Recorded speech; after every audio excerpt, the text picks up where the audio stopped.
오늘 거룩한 승일 이 아침에 하나님께서 우리들에게 주시는 말씀은 신약 성경 사도행전 6장 8절로 15절까지 말씀입니다.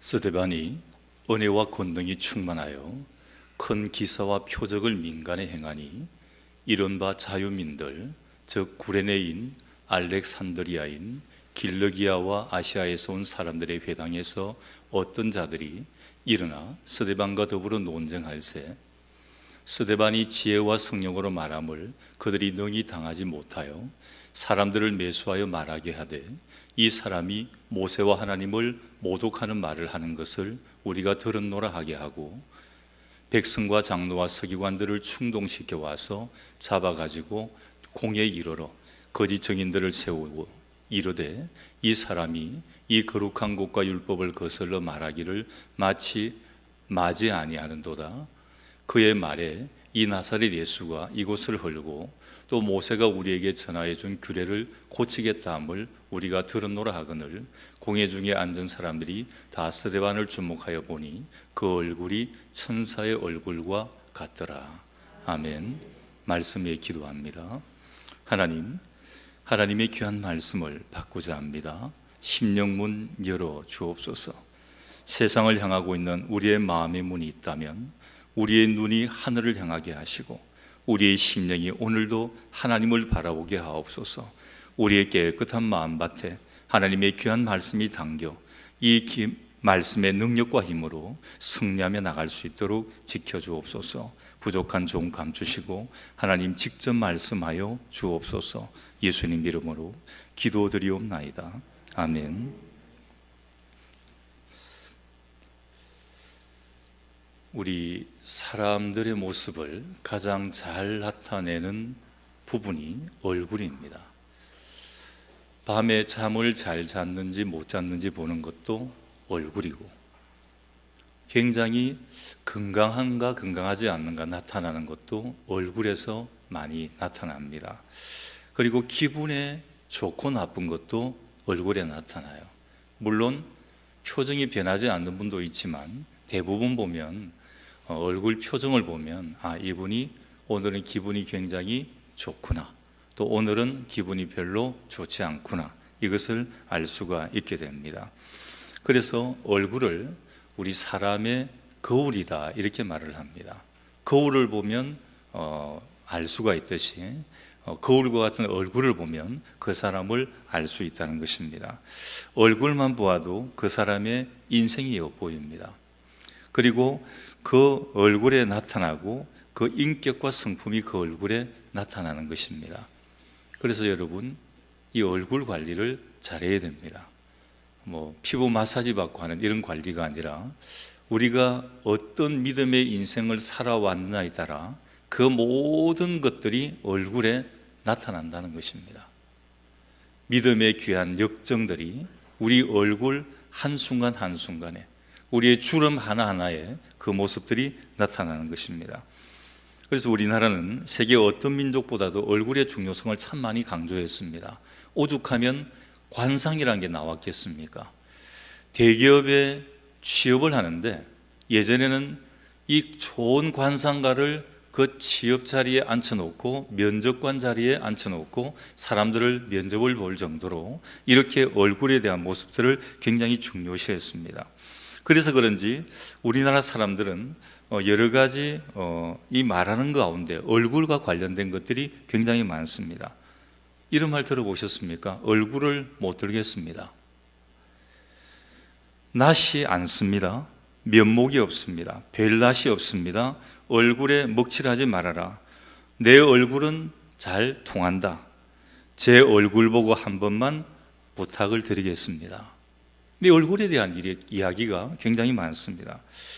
세계 많은 역사적인 위인 가운데 얼굴이 아주 특이하고 개성 있게 생긴 사람을 들라고 하면 미국의 16대 대통령이었던 에이브라함 링컨을 들 수가 있습니다. 참 특이하게 생겼어요. 그 얼굴을 보게 되면 이마가 아주 시원해요. 눈은 또 움푹 패였습니다. 어떤 분은 거기다가 물 한 바가지는 들어갈 것 같다, 이렇게 이야기를 합니다. 그리고 높고 두툼하면서 또 푹 패인 코가 있고, 또 보기 좋게 쭉 뻗어진 인중이 있고, 그리고 그 밑에 단정하게 자리 잡은 입술이 있습니다. 그런데 특이하게 아랫입술이 윗입술을 덮고 있습니다. 정말 필요한 것은 하나도 들어있지 않는 그냥 깡마른 그런 얼굴의 그런 모습입니다. 대단히 복잡한 듯 하면서도 단순한 얼굴, 좀 촌스러운 듯 하면서도 좀 범할 수 없는 위엄을 갖춘 그러한 얼굴, 그렇지만 입만 열면 유머가 쏟아질 것 같은 바로 그런 얼굴이 이 링컨의 얼굴이었습니다. 많은 사람들은 링컨이 큰 인물이 될 수 있었던 것이 바로 이 얼굴에 있다, 이렇게 이야기를 했습니다. 얼굴 운명론을 들고 나오지만 정작 당사자인 링컨은 그렇게 말하지 않습니다. 그는 자기 얼굴에 대해서 이렇게 설명을 합니다. 얼굴은 타고난 게 아닙니다. 만들어집니다. 나의 얼굴에 많이 있는 이 굴곡들은 나의 여러 가지 당했던 고난과 시련을 말해주는 것이고, 내 얼굴에 나타난 해악적인 모든 이런 요소들은 고난을 극복한 내 지혜의 결과들입니다. 그리고 여러 가지 많은 어려움들, 이런 것들이 내 얼굴에 나타나 있습니다. 그리고 유명한 말을 합니다. 사람이 40을 넘으면 자기 얼굴에 대해서 책임을 져야 합니다. 한 40 정도 되면 이제 인생을 어느 정도 무르익었다라고, 그리고 어느 정도 책임을 질 줄 아는 그런 나이라고 생각을 하는 겁니다. 정말 옳은 말입니다. 40 전의 인생은 얼굴을 만들고 있는 거예요. 40이 되면 이제 얼굴이 어느 정도 완성품이 된다는 것입니다. 40 이후의 인생은 그 사람의 삶의 결과로 나타나는 것입니다. 이렇게 얼굴은 우리가 빚어낼 수 있는 예술품입니다. 긍정적인 삶은 긍정적인 얼굴로, 부정적인 삶은 부정적인 얼굴로 빚어지는 것입니다. 오늘 본문 6장 15절에 보면 전도하다가 잡혀온 스데반의 얼굴에 대해서 그 주변에 있는 사람들이 이렇게 말을 합니다. 그 얼굴이 천사의 얼굴과 같더라. 야, 어느 정도였길래 이 천사의 얼굴과 같을까? 스데반은 천사의 얼굴이라는 아름다운 별명을 얻었습니다. 무엇이 스데반을 이렇게 만들었을까? 그 어떤 것이 스데반의 얼굴을 천사의 얼굴로 만들었을까? 그의 삶 가운데 중요한 세 가지 사실을 오늘 본문을 통해서 한번 조명을 해봅니다. 먼저 책임을 다하는 사람이었습니다. 우리에게 가장 중요한 순간이 언제입니까? 아마 내게 맡겨준 일을 다 완수했을 때 아니겠습니까? 학생들 같으면 시험 기간에는 굉장히 힘들어요. 시험 공부를 하면서 아마 그런 생각을 할 거예요. 이 시험 기간이 끝나고 나면 내가 자유로워질 것이다. 아마 이 생각을 하면서 공부를 할 겁니다. 이제 시험이 딱 끝났을 때 굉장히 편안한 그런 모습을 가지게 될 것입니다. 해야 할 일이 남아있고 시간은 다 되어가고, 그렇게 할 때는 무거운 중압감이 엄습을 해옵니다. 목회자기도 마찬가지입니다. 설교를 준비하는 그 단계에는 힘든 부분이 굉장히 많아요. 물론 술술술 풀려나갈 때도 있지만 그렇지 않을 때도 굉장히 많이 있습니다. 그럴 때는 생각을 해봅니다. 주일날 예배를 다 마치고 난 뒤에는 좀 약간의 대부분의 목회자들이 해방감을 좀 가집니다. 왜냐하면 말씀에 대한 그런 여러 가지 중압감이 없다 그러면 아마 거짓말일 겁니다. 나 설교가 참 쉬워. 물론 쉬울 수 있지만 설교는 그렇게 결코 가볍거나 쉬운 것이 절대 아닙니다.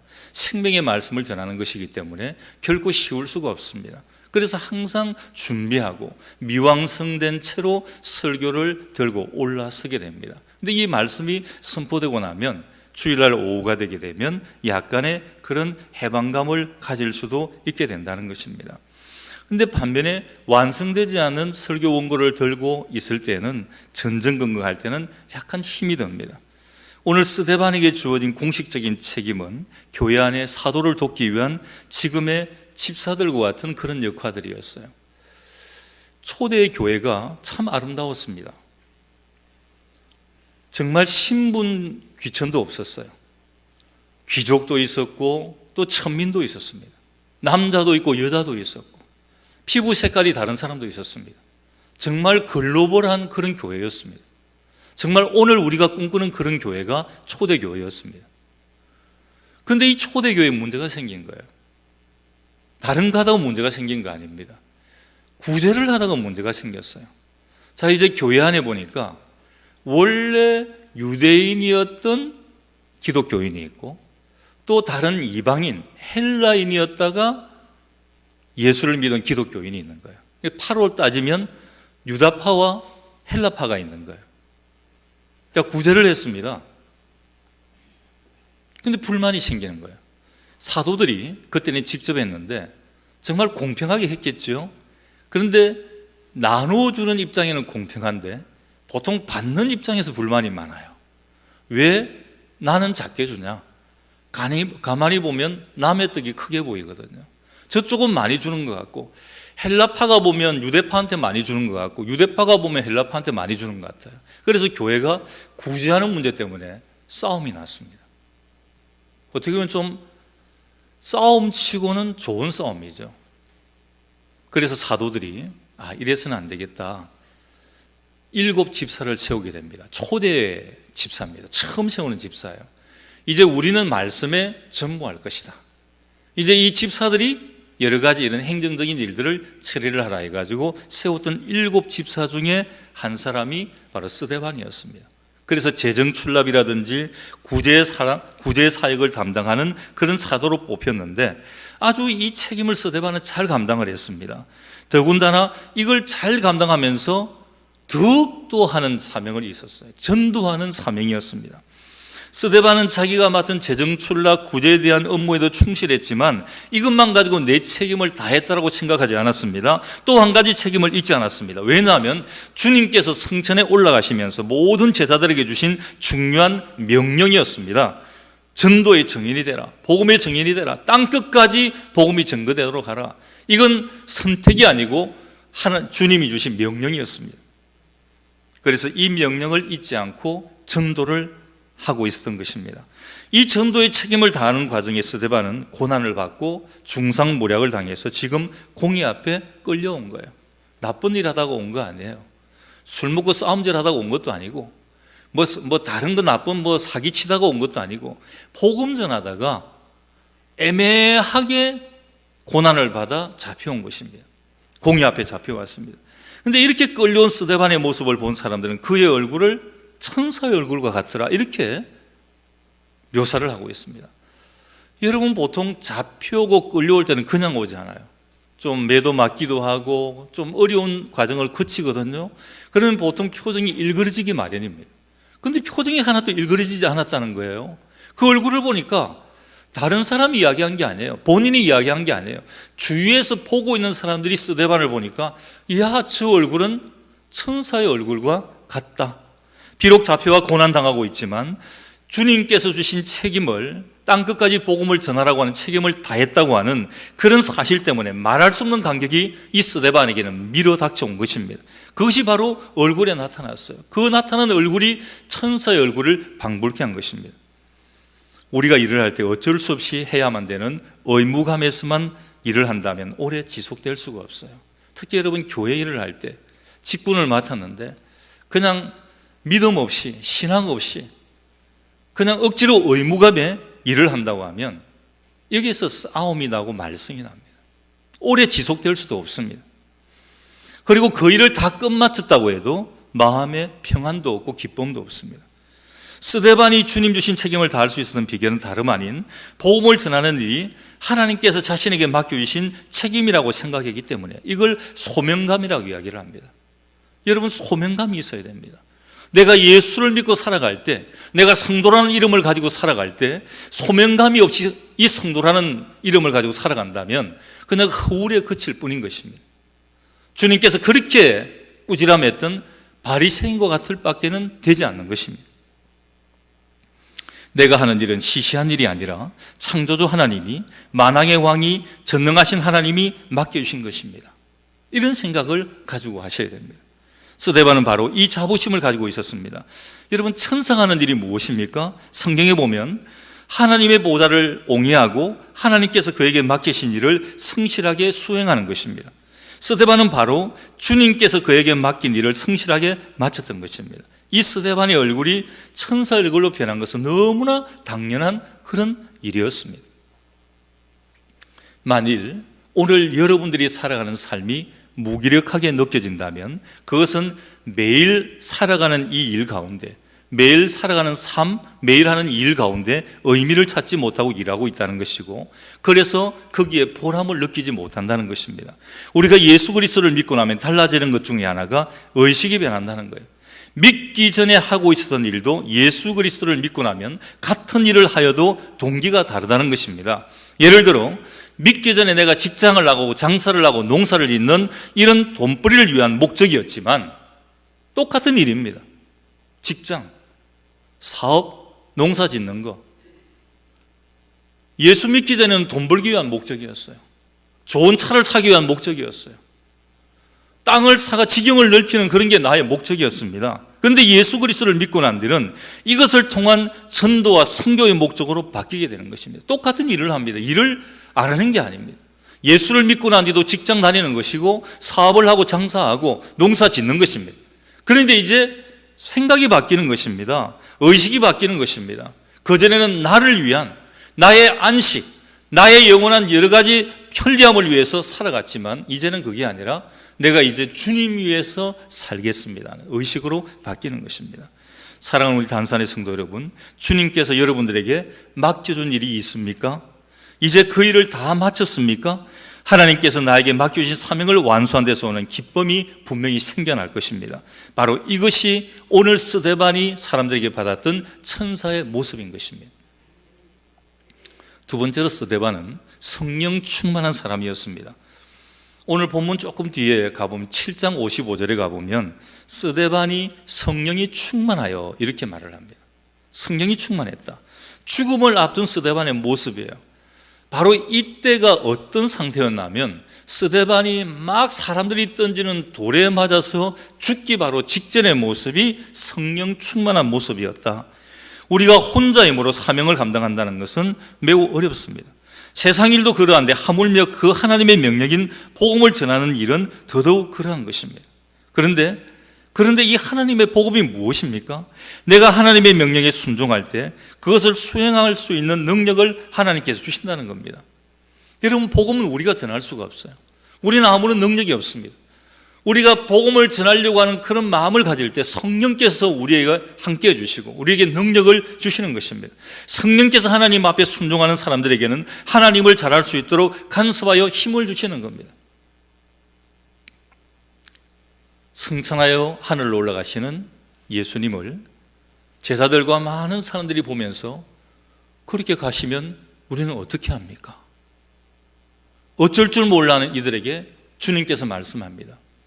내가 가고 나면 너희들에게 보혜사라고 이름하는 성령을 보낼 것이다. 이 보혜사가 너희의 가는 길을 알게 할 것이고 너희의 가는 길을 인도할 것이다 그랬습니다. 여러분, 보혜사가 왔습니까? 안 왔습니까? 왔습니다. 오순절날 마가의 다락방에서 막 기도할 때 성령이 불의 휘워같이 쏟아진 것입니다. 성령의 불 받은 그 제자들과 많은 사람들이 세상에 나가서 그 성령의 불을 퍼뜨린 것입니다. 오순절에 많은 디아스포라들이 예루살렘으로 몰려들었습니다. 놀랐습니다. 이들이 방언을 합니다. 역사적인 처음이자 마지막 방언이에요. 천국 방언이 아니라 각자 그 나라, 이 디아스포라들이 온 그 나라의 말에 방언을 하는 것입니다. 한 번도 그 나라의 언어를 배워본 적이 없는 사람들이에요. 사람들이 나다빠집니다. 놀라운 능력이 나타났습니다. 여러분, 뱃사람이었던 베드로, 배운 것도 없는 사람입니다. 신앙도 없어서 예수님 십자가에 달릴 때 나 예수 모른다고 3번이나 부인했던 비겁한 사람이었어요. 근데 이 베드로가 성령 받았어요. 베드로가 설교를 하니까, 솔로몬 행각에서 설교를 하니까 5,000명이 회개하고 돌아오는 겁니다. 하나님 앞에 손들고 나 하나님 믿겠습니다 하고 돌아오는 거예요. 그 무식한 뱃사람이 설교하는데 돌아오는 것입니다. 그 베드로의 설교는 베드로 무식한 뱃사람의 말이 아니라 성령께서 그의 입술을 통해서 성령이 말씀하신 것입니다. 이 성령이 들어가니까 많은 사람들이 거꾸로져 하나님 앞으로 돌아오는 것입니다.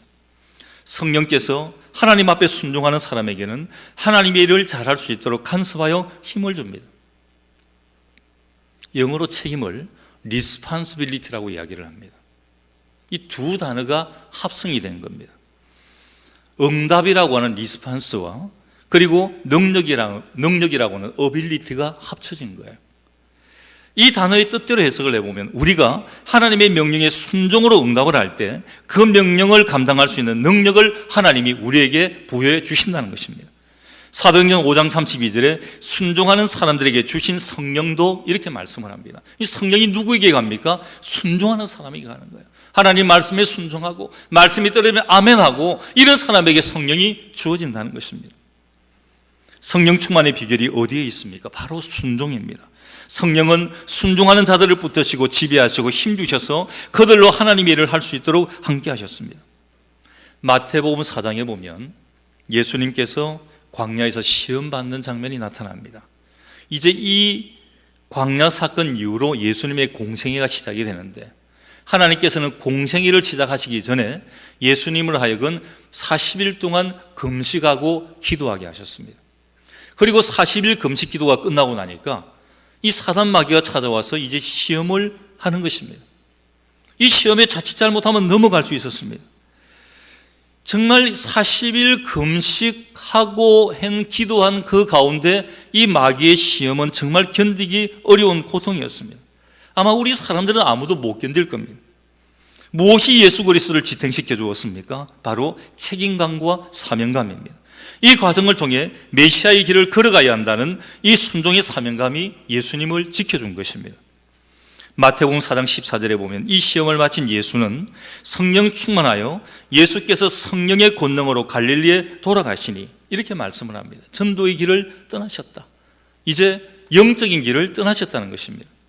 스데반도 예수님과 같이 하나님이 맡겨주신 일을 순종하며 감당을 했습니다. 바로 이때 성령께서 함께 하시며 붙들어 주셨습니다. 이 모습이 천사의 얼굴로 주변 사람들에게 비춰졌던 것입니다.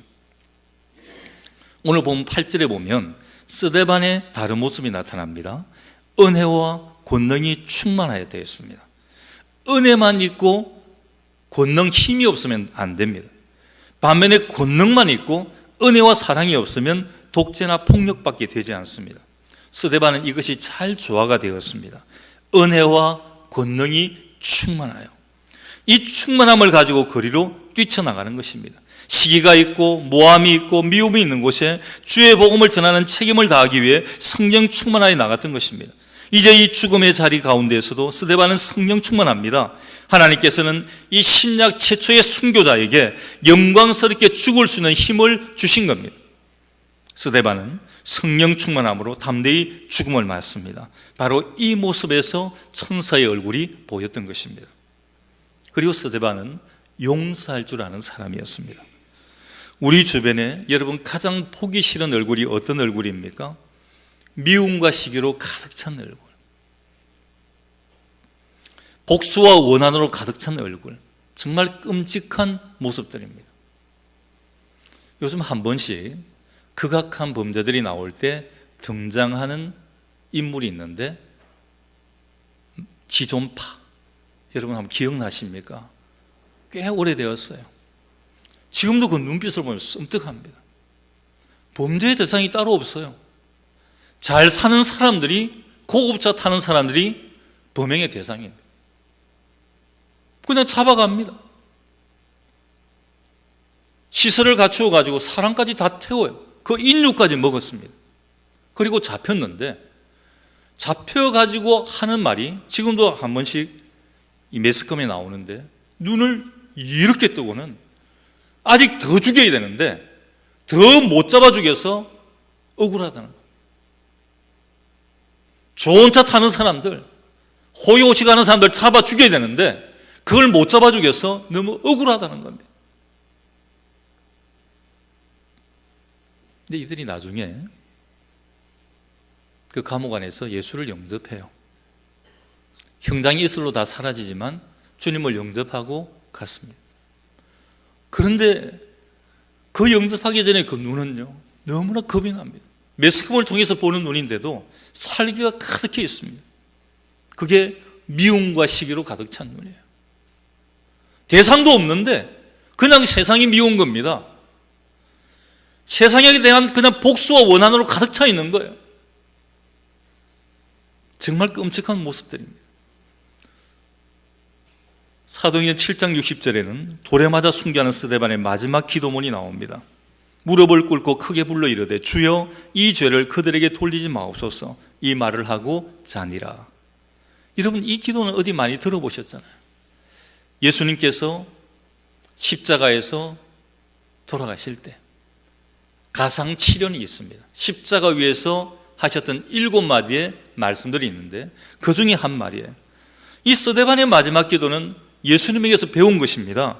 자신을 못 박고 피 흘리게 하고 창으로 옆구리 찌르고 그도까지 차지하려고 제비 뽑던 이들, 비웃고 조롱하던 이 무리들을 보면서 주님은 이렇게 기도합니다. 아버지여 저희를 사하여 주옵소서. 자기가 하는 것을 알지 못함이니이다. 여러분, 이렇게 하실 수 있겠어요? 나를 죽이는 자들이에요. 내 얼굴에 침을 뱉은 자들입니다. 뺨을 때린 자들입니다. 채찍질한 자들이에요. 옆구리에 창을 찔른 자들입니다. 너 유대인의 왕이잖아, 내려와봐라고 놀렸던 자들입니다. 머리에 가시멜류관을 씌웠던 자들입니다. 자기 손과 발에 못을 박았던 자들이에요. 이들을 어떻게 용서합니까? 근데 주님은 용서하십니다. 이렇게 용서합니다. 아버지 저희를 사하여 주옵소서. 자기가 하는 것을 알지 못함이니이다 하고 기도하는 것입니다. 스데반은 주님께 이 기도를 배웠고 같은 기도를 드렸던 것입니다. 이 스데반의 모습은 바로 주님의 얼굴이었습니다. 여러분, 미움은 매우 무서운 힘이 있습니다. 적대자와 동일시 현상이라고 하는 심리학적 용어가 있습니다. 이 말 단어 한마디만 해도 알아들으시겠죠? 적대자와 동일시 현상. 이게 얼마나 무서운지를 말해줍니다. 사람은 자기 생각을 지배하는 여러 대상을 닮아갑니다. 이것이 미워하는 악인일지라도 닮아간다는 것입니다. 저 죽일 놈 하면서 계속 생각을 하면 그 사람을 닮아간다는 겁니다. 요즘은 그런 시어머니들이 잘 없죠. 예전에는 시집살이가 굉장히 힘들었습니다. 시집살이 무슨 살이 그러면서 정말 힘들었죠. 근데 중간에 낀 지금 시어머니들은 예전에 시어머니한테는 엄청나게 힘이 들었고 요즘은 며느리들이 집하다 올라온대요. 본인들이 있을 때는 그 시어머니를 그렇게 하늘같이 공경했는데 요즘 며느리는 그렇게 안 하는데 하나하나 말하고 달려들고 그렇지 않다라고 이야기하고, 예전에 자기 세대 때는 꿈도 못 꾸었는데 열심히 섬기고 섬김받지 못하는 억울한 세대다 이렇게 이야기를 합니다. 여러분, 그런데 억울해하지는 마십시오. 그 시어머니 너무 나를 힘들게 하고 아무 이유도 없는데 그냥 힘들게 하고 자존심 밟고 하는 이런 시어머니, 그 시어머니를 마음에 품고 막 나중에 한번 늙어서 이제 방바닥에 눕기만 해봐라, 내가 이제 어떻게 하는지 한번 봐, 내가 칼을 막 갑니다. 그러면 여러분, 적대자와 동일시 현상이 됩니다. 그걸 한평생 가슴에 품고 있어요. 그러면 누구를 닮아가냐 하면 그 독한 시어머니를 닮아가는 거예요. 그래서 여러분, 교회도 정말 아름다운 믿음의 사람을 자꾸만 보고 그 사람을 배워야 됩니다. 믿음의 본이 있는 사람을 따라다녀야 돼요. 재미있는 사람 따라다니면 안 돼요. 시어머니를 안 당겼다는 며느리가 닮아버린 현상이에요. 저에게는 아버지가 참 두려운 존재였습니다. 40의 절을 낳았기 때문에 아버지가 일반 내 친구의 아버지보다는 좀 할아버지 같은 그런 느낌이었어요. 그리고 1918년생인 아버지, 그 험악한 전쟁이라는 전쟁을 다 겪은 그 세대는 굉장히 딱딱합니다. 딱 규격이 잡혀 있어요. 조금이라도 이 규격 밖에 나가면 요만큼도 허용치 않습니다. 굉장히 힘들어요. 제가 속으로 다짐을 했어요. 나 결혼하면, 자식 낳으면 절대 저렇게 안 할 거다. 절대 내 아버지는 안 닮을 거다. 물론 좋은 점은 닮아야 돼요. 아주 규칙적인 것, 정확한 것, 뭐 신세 안 지는 것, 뭐 경제적으로 이렇게 딱 이렇게 나름대로 자립하는 것, 이런 건 정말 닮아야 돼요. 근데 나머지는 좀 안 닮고 싶었어요. 근데 놀라웠던 것은 예전에 유선 전화가 있을 때 집에 전화가 이렇게 와서 제가 전화를 받으면 아버지 목소리하고 저 목소리를 같이 하는 거예요. 너무 기분 나쁜 거예요. 내가 목소리가 얼마나 좋은데, 물론 아버지를 닮았으니까 좋았겠죠. 근데 아버지라고 생각을 하고 전화를 하는 거예요. 너무 실망스러웠어요. 나중에 저도 나이가 들어가면 느끼는 게 그 아버지에게 배운 게 참 많았어요. 닮아간 게 굉장히 많았어요. 나도 모르게 굉장히 좀 근면하고 성실하고 부지런하고 이런 건 좀 많이 닮았어요. 허투루 전기불 하나 켜지면 그걸 잘 못 봅니다. 좀 삐뚤어진 것도 잘 못 봐요. 흘려져 있으면 썰어 담아버려야 돼요. 그게 배운 게 아니라 위에서 아버지가 보여줬기 때문에 그냥 그대로 생활이 된 거예요. 왜 이런가 하십니까? 근데 저는 그게 생활이에요. 뭐 떨어지면 좀 죽고 치우고 정돈하고, 그게 안 되는 사람이 저는 더 이상한 거예요. 왜 저럴까? 왜 앉아있다가 뜨면 자리가 맨날 어지러져 있고 의자는 뽑혀져 있고 왜 저럴까? 저는 이해가 안 되는 거예요. 근데 보통 사람들이 그렇게 살더라고요. 저도 닮지 않고 싶은데 닮아갑니다. 여러분, 정말 악한 자, 정말 우리에게 여러 가지 어렵게 한 자, 이런 적대자를 자꾸만 생각하면 동일 현상이 일어나게 됩니다. 내가 그 사람을 닮아가면 되겠습니까? 내가 그 사람처럼 되면 어떻게 되겠어요? 스데반은 너무나 억울하고 원통합니다. 아무런 잘못도 없는데, 전도했는데, 설교했는데 잡혀와가지고 중상모략 당해가지고 죽음의 지경에 이르게 된 것입니다. 근데 스데반은 이들을 원망하지 않았습니다. 이들을 바라보지 않았습니다. 대신 스데반은 이 순간에 누구를 보았냐면 주님을 보았습니다. 7장 55절에 장엄한 장면을 보십시오. 스데반이 성령 충만하여 하늘을 우러러 주목하여 하나님의 영광과 및 예수께서 하나님 우편에 서신 것을 보고 그랬습니다. 모략으로 돌팔매질을 당하여 죽는 마지막 순간 스데반은 그 얼굴을 하늘을 향하고 있습니다. 원망, 자기를 돌팔매질하는 사람들을 보지 않았어요. 하나님 바라보았습니다. 사람 보지 않았습니다. 놀랍게도 스데반은 하나님의 영광을 보았고 그 우편에 서신 주님을 보게 되었던 것입니다. 네덜란드에 코리덴 붐이라고 하는 여자 선교사가 있었어요. 참 유명한 분이었습니다. 2차 세계대전 때 가장 고초를 다 겪었습니다. 독일 포로 수용소에 들어가가지고 여자로서 겪을 수 없는 엄청난 고통, 자기 눈앞에서 자기 언니가 죽는 고통까지 맛보았습니다. 전쟁이 끝나고 난 뒤에 하나님께서는 이 코리덴 붐을 하나님의 말씀을 전하는 그런 선교사로 사용을 합니다. 네덜란드가 아니라 원수의 나라인 독일에 가서 전하라고 합니다. 여러분, 요나 생각나지 않습니까? 니느웨로 가라고 그러니까 그 왜 적국의 수도에 가서 내가 왜 전합니까? 다시스로 갔던 요나. 코리덴 붐은 순종합니다. 적국의 나라 독일에 가서 하나님의 말씀을 전했습니다. 여러분, 지금도 그렇지만 보통 말씀을 전하고 예배가 끝나고 나면 목회자들은 저 밖에 가서 이제 성도들 마지막 환송을 하지 않습니까? 이분도 설교를 마치고 나가서 환송을 하는데 자기에게 인사하려고 다가오는 잊을 수 없는 얼굴이 하나가 있는 거예요. 그 포로 수용소에서 자기 언니를 고문해서 그렇게 처참하게 죽이고 자기의 여성성을 짓밟고 자기에게 엄청난 고문을 가했던 그 포로 수용소의 고문의 주인공이 말씀에 은혜 받았다고 자기한테 와서 손잡고 포옹하려고 합니다. 짧은 순간에 코리덴 붐은 여러 생각이 왔습니다. 하나님, 나는 저 사람 도저히 받을 수 없습니다. 나는 저 사람 도저히 손잡을 수 않을 수 없습니다. 하나님께서 그 짧은 순간에 코리덴 붐에게 말씀합니다. 용서하라.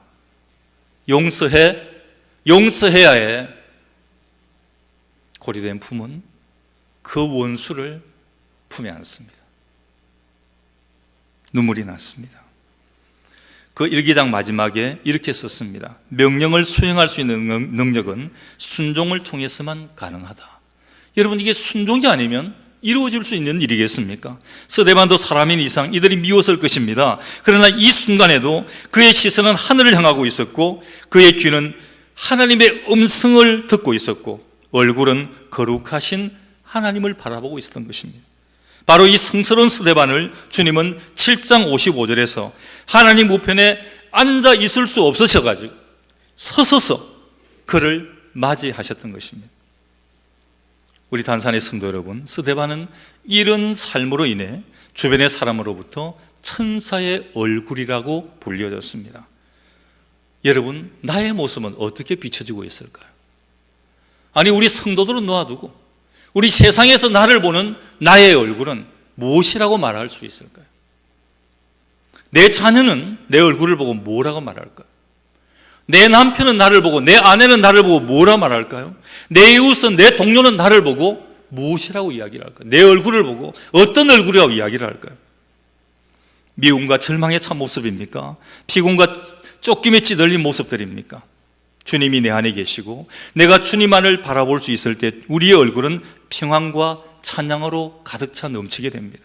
이 모습을 보고 나의 주변의 사람들은 이렇게 말할 것입니다. 야, 저 사람의 얼굴은 천사의 얼굴과 같아. 오늘 모두 스데반의 모습을 닮는 우리 단산의 성도가 되시기를 주님의 이름으로 간절히 축원합니다. 기도합니다. 하나님, 하나님의 귀한 말씀을 받습니다.